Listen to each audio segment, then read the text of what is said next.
What opportunities for reform open up with a change of leadership in Ukraine? The current opportunities that Ukraine has because of the mono-majority is the biggest opportunity probably, because currently we can't say that there are conditions for the competition between the executive and the legislative branches of power.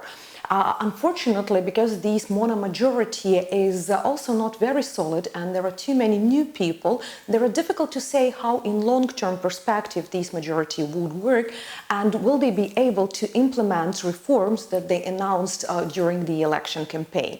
However, this window of opportunity that they have now is definitely open and probably for another 6 months at least. At the same time, we should consider that if to be too quick with reforms, it can lead to the certain risks that the legislation will not be well elaborated, well developed, and in half a year they would need to return back for their work on mistakes. What are the main risks facing Ukraine now?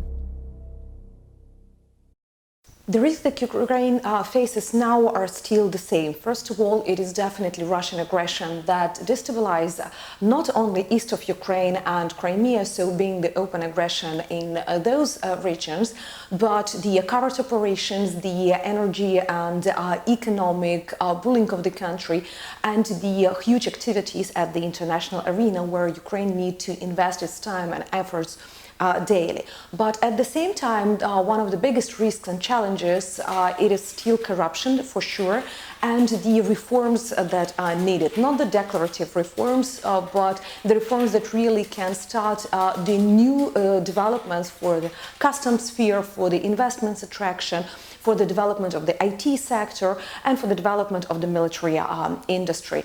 But the next risk that definitely we need to emphasize, it is how to find the balance between the necessary reforms and the satisfaction of voters of the political party that won the majority.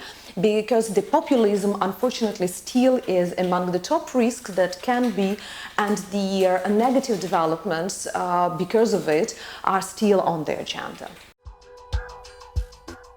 Is there now a new opening to resolve the conflict between Ukraine and Russia?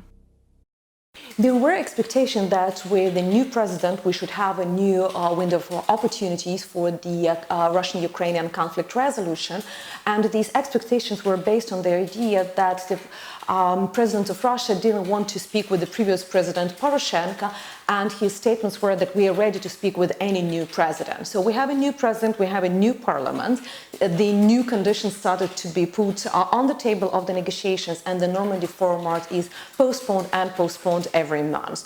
As we see, unfortunately, the core for the new opportunities, for the new openings, is not in Ukraine. The real key to this process, unfortunately, in Moscow.